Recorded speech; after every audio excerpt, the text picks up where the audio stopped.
I just want to say thank you for being a guest on my talk show. Thank you for having me. Now, for people who want to know what uncensored is, uncensored's my way of showing people that even with a learning disability, I can still overcome controversy and reach my goals in life. At the same time, turning myself into a perfect example for people out there deaf, blind, or in a wheelchair. You should never label yourself or have people label you, and you should prove to them you can still amount to something no matter what. That's right, Keith. Now, with that being said, it's half-hour, 45-minute conversation. You can say anything you want and curse if you want to, and it's whatever you want to do. Good, I curse like a truck driver. I don't know if you've watched my comedy. Well, I guess we have that in common. You know, I can't go 2 minutes for what a word coming out of my mouth. Good. Now, with that being said, what can you tell me about yourself? Oh, sorry, I lost you. Well, I can tell you my name is Misha. I'm originally from New Jersey. I feel like that's what people always talk about when they tell them about themselves. They're always where they're from. So that's Jersey girl all the way, which is a fun fact, I guess, because people like to hate on Jersey a little bit.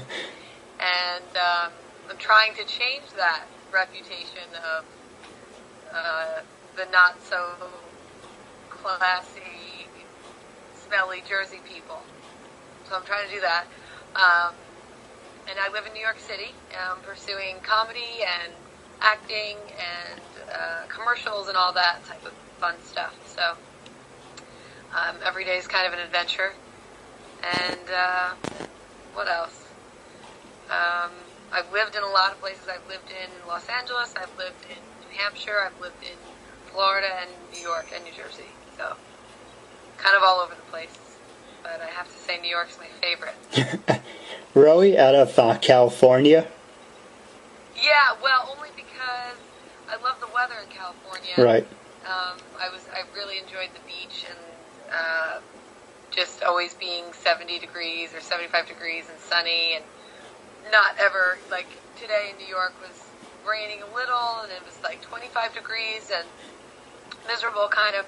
So I always liked the California weather, but I think it's just this is more my home, so I feel like I connect with the people here who like to be really mean to your face, and they throw you down on the street, but they're good people overall.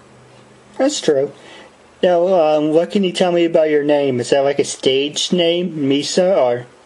So yeah, Misha is technically it's a stage name, but I've actually been called Misha since before I was born. So my mom, when I was in the womb, my mom said, "Oh, if it's a boy, it'll be Michael. If it's a girl, it'll be Michelle, and we can call it Misha, whatever it is." Because Misha is like she named me after Mikhail Baryshnikov, who's a ballerina, a male Russian dancer. So it's like a Russian men's nickname, kind of.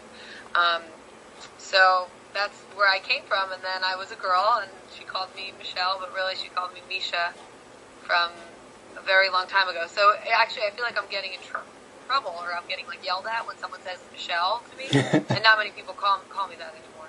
So Misha is just like my comfortable name that I just like to go by, and I think it throws people off a lot when it comes to like the entertainment world of casting directors and agents and stuff. They're always like, "What are you? Are you Russian? Are you Jewish? Are you Persian?" And nobody ever knows, because Misha is just kind of like a weird name, I guess. It's rare. It's more rare than I thought until I started doing this stuff full time. So. Well, when we hang out, what should I call you, Michelle or Misha? Misha is the name to call me. All my friends call me Misha. And some of my bosses for like day jobs and stuff call me Michelle. And that's okay, because that's like, I guess, professional name for, weird, odd jobs. All right. But Misha's the way to go. Misha's the way to go. I will stay on your good side. Yes, exactly. Now, when you were in college, were you a study nerd, a party animal? And when you were growing up and into your high school years, were you athletic? Did you do a lot of sports?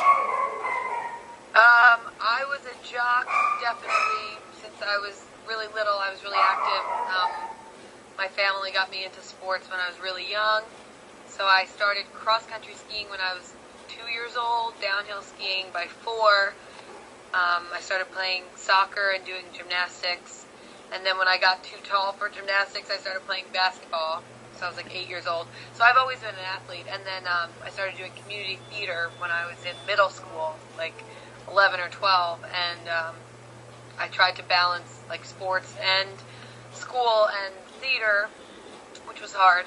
And then in high school I did the same thing, drama club and sports, and so that was also like an interesting balance. You know, and you have the theater kids who are like, they didn't want a jockey soccer basketball player like coming into their terrain, and then my soccer team was like, why are you doing theater?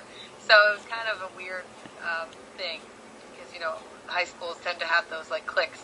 But I did a little of everything, and I worked hard enough to get by. Like, I did okay in school, but I also feel like I just made friends with my teachers, and I wanted to, you know, I'd hang out with them after class or whatever. I would talk to them and get to be friendly with them.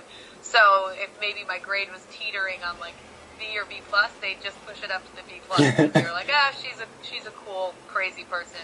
We like her. So I think I did more of that, and that happened in college too. I'd go to like office hours, and if I wasn't doing as well as I wanted to do, they would help me out, because they knew I wasn't a jerk necessarily. So I think, and I was definitely a party animal a little bit in college. I definitely went out and had a good time as much as I could, and also worked hard in school and theater. And I had a job part time in college. I worked at a gym. So I kept myself very busy and had a bunch of different like groups of friends from work and from classes and stuff. So I was a busy kid, and it was more about time management. I think in college you have to figure out, you know, what's your priorities and which homework you should do, and if you should go out on a Wednesday night, maybe not if you have a big project the next day or whatever. So it was kind of more of that. But I can't say I went too crazy. I did, but I didn't. And I talk about some of it in my stand-up, and I did a one-woman show in college, so I definitely touch on certain experiences that I had. And it was all fun. It was all good and almost all healthy, I think. Well, I do have a couple ideas if you're interested at the very end. In what ideas for what? Oh, that's a partnership. If you're interested, we can talk about it after the show. Okay. Sounds good. Now, the other idea I was going to ask you was, how did you get into acting, and who influenced you, or who impacted your life? I got into acting, I guess, when I was really young. I think I just liked to watch movies. I just watched like whatever we were allowed to watch. We didn't spend too much time. We watched a lot of the Wonder Years, which is a TV show. My family watched like an hour of TV a day, if that. So I would be allowed to watch movies. And I remember I watched this movie called Pollyanna, and it's like probably not a lot of people know it because it was from like 1940, but it was a really great little moral of the story of just kind of trying to have a positive outlook on life. And I remember loving this little movie so much and thinking that's what life should be, I guess. And I was always kind of entertaining. Like, I always would create, I'd come up with dances, or I'd film these movies with friends, or I'd choreograph things, or put on shows for family and holidays and stuff like that. And I would write like little screenplays of like, 5-minute movies that I would film. So I think I was always into just creativity and performing, and I love making people laugh. Since I was little, I was always kind of crazy, just running around and trying to get people to look at me or whatever, to pay attention. So I would do a lot of performing, and then I started doing community theater, like I said, when I was in middle school, and I loved that. I did a musical called Jack and the Giant, and I was in the ensemble, and it was like the most horrible audition I ever had in my life. I sang a song from The Sound of Music and wanted to cry, but I got through it, and I got the part, and I just had a great time with the cast, and just kind of having fun on stage. And from there, I just kept doing drama club and theater. Not so much musicals, because I realized I'm not really that good of a singer. Or not even really a good dancer, actually, when it comes to musical theater dancing.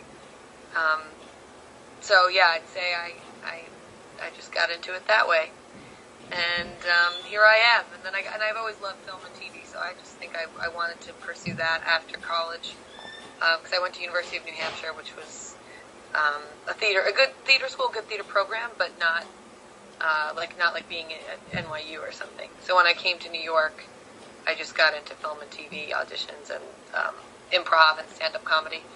So that's what I'm doing now.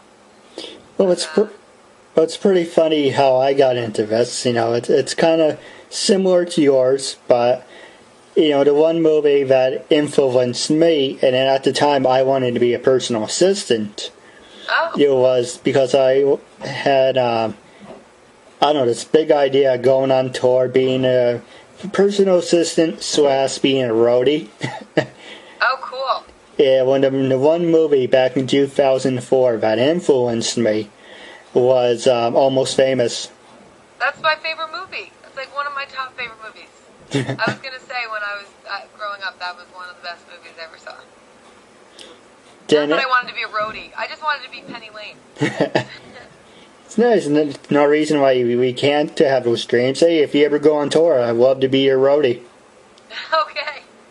Sounds good. Okay, yeah. We'll do it. I might need a roadie. I might need an assistant. You never know. Yeah, We hope. You know, the other thing was, at that time I had my own talk show because, you know, I was part of the audio-visual department. So I was constantly running around making videos with the camera, doing my own talk show. Couldn't take it seriously because, you know, it's high school. And back in 2008, I wanted to be an actor.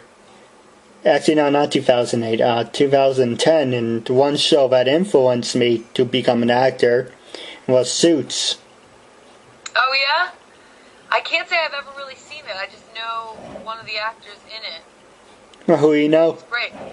No, I don't know him personally. I just know that I know the show. Is it on USA? Yes. Network? Yeah. Okay. I know. I've heard great things about it. I haven't gotten the chance to really watch it though. So I'm sure it's quite an influential show. But due to money problems, I couldn't really invest in it. And I was one day saying, "Well, I do have a learning disability. Yeah, I've been using it as a crutch. Can't do this. Can't do that." So one day I was like, fuck it. I'm going to do something, and I'm going to prove to people I can still amount to something no matter what. And this is how I started it. This is very cool. Congratulations. That's awesome. Yeah, I appreciate it. Better than acting. I'll tell you, this is much better. Now, the question, going back to your college years and high school years, did you ever get the chance to do one of those human pyramids, or are you not a human pyramid girl? A human pyramid? As in like with humans climbing on top of each other? Right. I probably did at some point in like a theater class where we would do like trust falls or something. I'm sure I did, but I'm not a human pyramid type of person because I would be at the bottom because I'm like strong and I wouldn't want to be at the top because, you know, those are the top is like the little people. So no, I didn't want to get crushed by other humans. I know, I'm a loser. I always wanted to do one. Oh, you still can. Hey, if you're interested, maybe you can, work something out. With a bunch of humans? Maybe we can get it together. I feel like we might have done that in like a gym class or something too. Maybe. Like physical education in high school. A lot of people that I grew up with always made fun of me for it. Oh, no one does that. Oh, Keith, you should have been in our class today. We did this pyramid. You would have loved it. It's like, yeah, I like that stuff. And you're rubbing it in my face. It's like, really? That's not fair. You should have been able to do it. That's going to have to happen for you at some point. If you can dream it, you can do it, Keith. We're going to make a human pyramid go on. Oh, you're in California, aren't you? No, New York. Oh, you're in New York, okay. That's why when I asked you when you're ever available, we can hang out because we're both from New York. Oh, okay, cool. I wasn't sure if you had a time difference if you were in California. Have you ever gone to Woodbury Commons? I have. I've been shopping there. Not for a long time. I think I went there for a friend's birthday. We went to is there a Rainforest Cafe there? Well, there's two Woodbury Commonses. There's one in Long Island, New York, and there's one in Central Valley, New York. I feel like I've been there. There's not one in New Jersey? There might be. I really don't know. I have to look it up. I think there is. I think I've been to the one in New Jersey. I used to work there. And that brings up my next question. Have you ever worked in retail before? Retail, I can say, is the one thing I've not ever done. I've worked like every other job besides retail. And I give them credit because people are insane. So I give those salesmen a lot of credit. Dealing with, all the crazies that come in, and especially during the holiday season, because right now I know it's not easy. And I'm probably guilty of yelling at people too when I go into the store when I don't get what I want or something like that. But no, I've worked at a smoothie place making smoothies. I've worked at a gym. I've worked at a concert venue. I've worked at a restaurant, catering company, hotel. I work as a personal assistant part-time.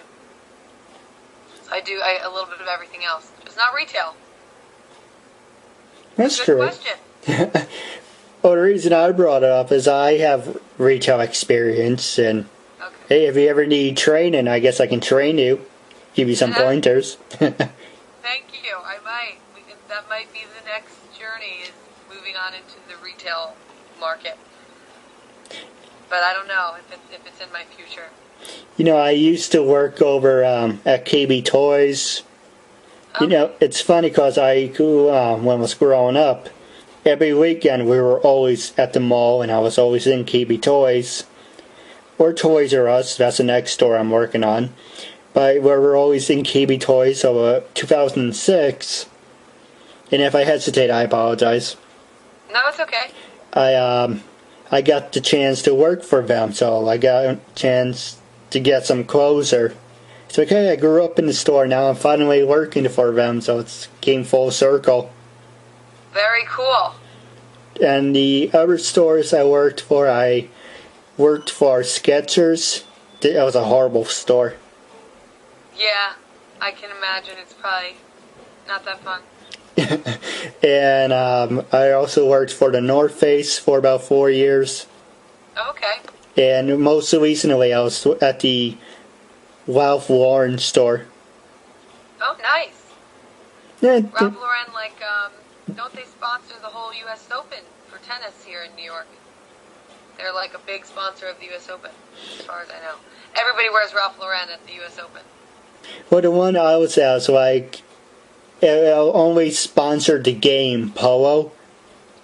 Oh, So it's Ralph Lauren / U.S. Polo. Oh, okay, yeah. And the manager was a dick there. Yeah. He constantly said, and he reminded me every single time he saw me, we don't know how to deal with people like you. It's like, yeah, thank you. I understand I have a learning disability. Thank you for the reminder. Yeah, every time I feel like that's not okay to say. He probably should be fired. I hope he does. But, every time I fuck up, it's like, the managers are just, there's 4 people. 2 of them I liked. The girl I liked, but she was out there. But the guy was a dick, so. And the excuse was they never worked with people who had learning disabilities. Right. So when they got mad, they always said, we don't know how to deal with people like you. It's like, are you making excuses for them? Or I understand he's above you and you're not trying to piss him off, but... And so you don't say that to people. No, that's not excusable. Anyway, They definitely lose their job. I'm happy I left that place. Call somebody. Get rid of them. Also, that was another horrible store. You know, when I worked Skechers, that was the type of store I wanted to quit on the first day because I messed up. No, I'm sorry. Skechers? Is that what you said? Yes, Skechers. Oh, okay. Because I walked in, they told me what to do. I did it. Okay, do it over again, but in size order. Okay. Now, okay, do it over again. And now in color order. Okay. Now do it again in color and size order. Okay. And then he finally said, what the hell did you do? You just organized this whole thing. It's like, you just told me to do it. No, you misunderstood. And the reason I didn't like US Polo was the fact they always give me a hard time, and I apologize to bitch too. You what did you say? No, I apologize. Why? I apologize if I'm bitching to you. Oh, no worry. Dude, Don't worry. I just finished this one. they just got tired of explaining to me what was the difference from fashion and to normal. And I know what a normal shirt is, but today you say, what is the difference from fashion to whatever, something fancy? And so I was thinking to myself, then go to a freaking fashion school and hire a bunch of people who know fashion. You know, right. I know it. You would think they just would more care about sales, since they're not the ones creating the shoes at the store, right? They're just selling them. Right. So the people who should care about fashion should be in the designer studio making the things, whatever that's called. You guys should worry about putting them on people's feet. Just telling the people, they look really good. You're in fashion right now. I wanted to mess with a couple of customers towards the end because I didn't really need a job. I only took it to prove a point to people that I was capable. Basically, I was working for this organization who helps people get jobs for learning disabilities. And my dad's like, oh, well, let them get a job. You're not capable of doing it. So I said, fuck you. I'm going to show you that I'm able to do something. So I went out and got myself to, they pointed me in the right direction, but I took the initiative of going through the interview and that process, and I got the job on my own just to prove a point.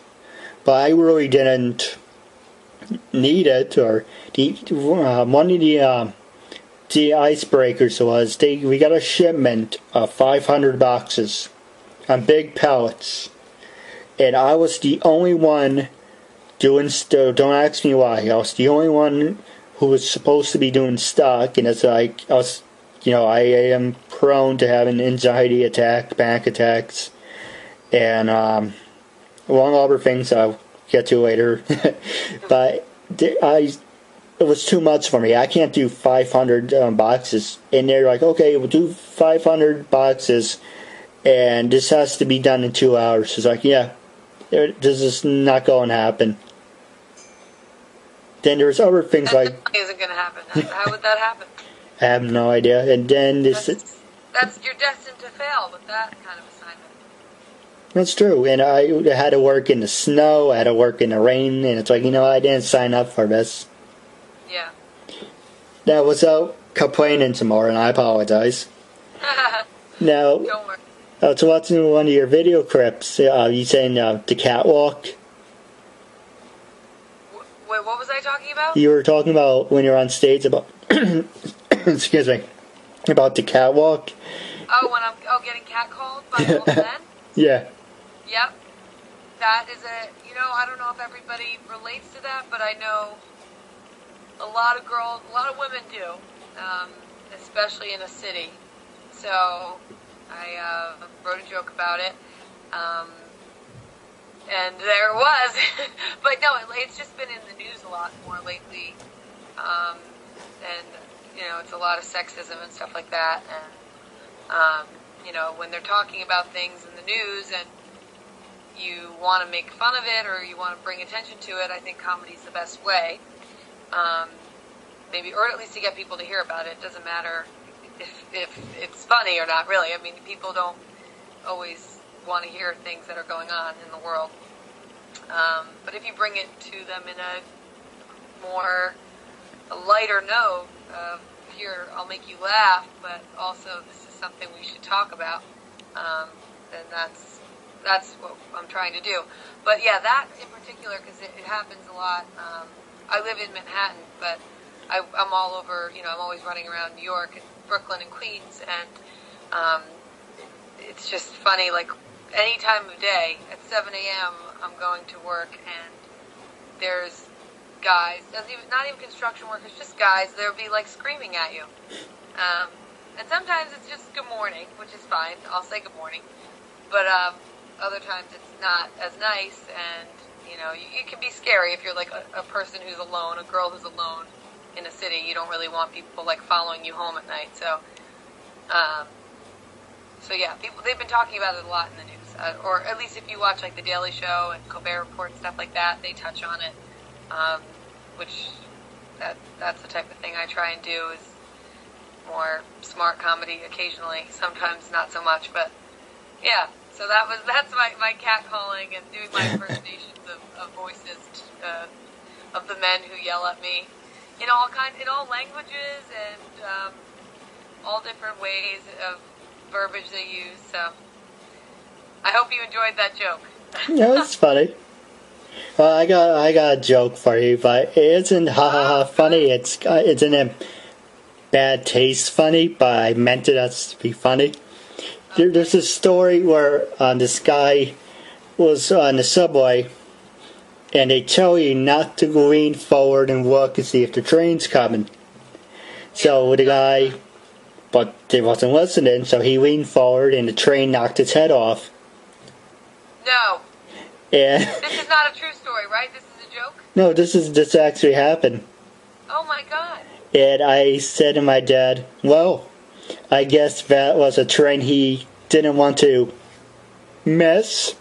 Very cute. Okay. Except for that really happened, so I don't know if it's okay to laugh at that, but that's horrible. Oh my God. That happens all too much. That's why I like to stand back at the far edge of the train platform now, because people get pushed. My friend saw a woman, her grocery bags got caught. She was like walking really close and a train came, and I guess the suction like pulls the air down, and it pulled her bags, and it pulled her under.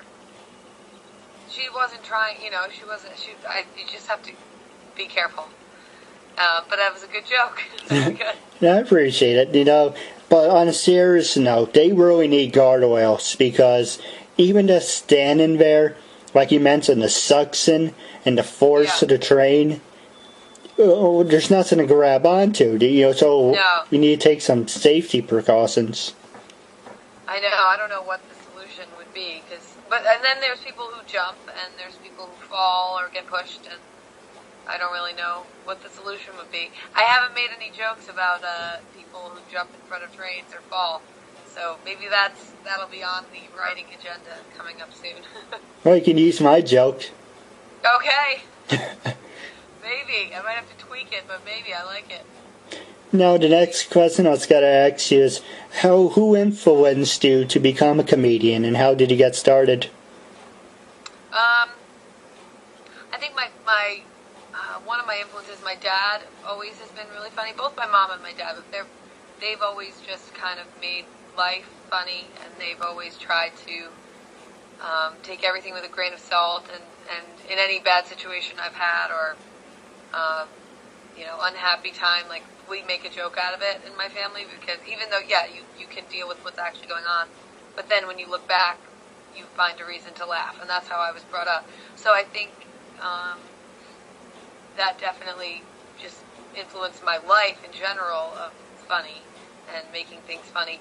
And then comedian-wise, I always loved Jim Carrey. I love his stand-up, his impersonations, his voice, his face. I loved Robin Williams. for similar reasons. I always like to play with voices and characters, and they both sort of do that. Definitely Robin Williams he could jump in and out of characters, and, he was insane. So I loved watching him. Currently I really like Amy Schumer. I think is a really good female comedian that I kind of look up to, just because she's a young, attractive woman who's like hilarious, and she can be a little vulgar, but I really like her. I like her comedy, and she's really successful. And Tina Fey for a long time, because she wrote, and Amy Poehler. Both of them are just obviously amazing. So I definitely look up to them. Sometimes people say I look like Tina Fey, which I don't know if I really see it, but they're like, "Oh, you remind me of Tina Fey," But I think it's just because when I say I do comedy, they immediately are like, "That's a funny person I know, and you have brown hair." So that's what people say. That's what I think. But maybe, hopefully, I hope to be compared to her one day, for real. What about, do you have any funny jokes that you constantly reuse, or funny people heckling, or how do you deal with the hecklers? The heckling, I haven't had anything too horrible happen, but you gotta just kind of turn it around, and you can make fun of people. I'm not big into making fun of people. When I'm on stage, I tend to tell more jokes and stories, and if somebody's heckling, you deal with them as they are. You can call them out, and you can say, this is my time, baby. You can talk later, but I'm doing my show right now, and we'll talk after. You kind of just gotta make it light, make fun of them, and hope that they calm down and aren't just really drunk and trying to make your life a living hell. But as long as I keep people laughing, and I tend to go real fast. I'm a fast-paced person, so there's not too much time for someone. I had a heckler who didn't like, I made fun of the Jets football team. They didn't like that, so I was like, well, get over it. They lose every game. I don't know what to tell you. And I was raised a Jets fan. That's the funny thing. Sometimes hecklers go nuts over nonsense when you're like, I'm making a joke, but I obviously wrote this because I wanted to talk about it. It's not because I'm against the Jets. My dad's a huge Jets fan. I felt bad for him every single weekend, every game, because they are terrible. But yeah, no, I think I don't really repeat jokes. Was that the first part of the question? I repeat them, but I don't have anything I like to overuse or anything. I like to try new stuff all the time. So I have, I guess I have a good set of jokes that I know will work, pretty much, unless it's a really bad crowd, and then you're kind of just screwed as it is. But yeah, I think I try and always add new stuff. I'm always writing new things, or typing in my phone a joke that I think of, or I hear something on the street, and it's funny, and I write it down, and eventually I figure out a joke out of it, and I'll use that, and sometimes that doesn't go well. It's funnier in my head than when I say it out loud, but sometimes things that I don't think would be funny at all, that I write kind of off the cuff, that I just say, oh, maybe this sounds like it'd be alright, or like a little 30-second space filler kind of thing, kind of joke, and then people go crazy over it. So you never know. That's true. Now, wrapping up, do you have any funny stories or funny pranks that you want to share? Funny stories or funny pranks? Either both. Well, I could tell you one of my jokes. Let's see. Or I was doing, I guess, online dating. I don't know if you ever did online dating, but there's a lot of fun stories with that. Because nowadays, that's what people do. They do online dating. There's not, like, a lot of meeting people organically anymore. Like, I tried to. I really don't, like, I've never been on an online date, per se. I'm on the websites. Like, my picture is up there, but I've never acted on it. Because I just like meeting people through friends or when I'm out. But one time this guy was messaging me online, and I was like, okay, I'll try this. I'll try the online dating. So I responded to him. He seemed cool. And, then he asked for my number, so I gave him my number, because when it wasn't the messenger thing anymore. So then we were texting, and eventually, like, planning to go out and meet. And then I get a text from him like a few days later, and he's just like, why are you still on the website? I saw your picture still up. I thought we were in a relationship. Why would you still be out? I'm like, in a relationship? We haven't even met yet. So there's some things like that where you have to be careful. Yeah. And I'm learning that, I guess, that, so hence I haven't really been on the online dating scene since that. But that's the world of today, I feel like, that's what people do. So, I tried it. It's not really anything to jump up and down for, No. I tried. You never know. I tried Plenty of Fish. That didn't do anything. Oh. I tried. That's a good one. I heard that's a good one. You keep yourself out there. It's a nice way to meet people, I guess, if you want to go and meet someone and have fun. No, I'm sorry, I didn't mean to interrupt. No, not at all. You didn't. I don't know what I was saying. But I don't know what other funny stories I have. About in general in life or any subject. Anything you want to talk about. I have lots of funny stories, actually. I have a lot. I don't know. How much time do we have? No. I think that's all I got for you right now. I saw, what was it? Can't remember the name of the movie, but it was a horrible movie. But a reason... Worth not remembering the name, probably, then. The reason it was funny, it wasn't the movie was funny. It was funnier because of the people's reactions. I got two of them. So basically this guy fakes his own death, and he stays with his wife, and they reunite, and yada yada. And at the end of the movie, this guy behind us says, he's got to stay with that fucking nut job? And he thought it was real. He was so entrenched, he thought it was real life.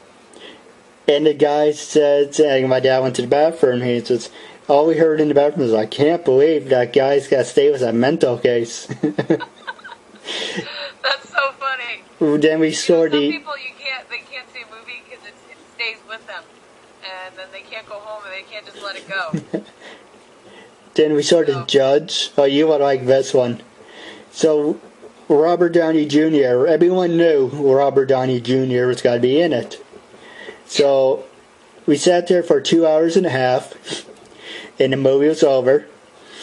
As we were walking out, and the woman says, I didn't know Robert Downey Jr. was going to be in this movie. She had no idea what movie she was going to see. She probably just showed up and bought a ticket. Yeah, he was him and Robert Duvall were the main actors in that movie. They weren't, those are the ones the only ones I know that are in that movie. I didn't see it, but those are the only two people I knew that were in that. Oh, and, who was it? It was, like the two names you mentioned. Also, the guy from Bad Santa, too. My boy, Angelina Jolie's ex-husband, Billy Bob. Yeah, he was in it too. He was the opposite warrior. He's good. Good actor. I gotta see it. There's a long list of movies I have to see that I haven't seen yet, but putting it on my to-do list for 2015, I guess. Well, wrapping up, do you have anything you want to say to your fans and listeners? Hi, I love you all. Thank you for listening and watching.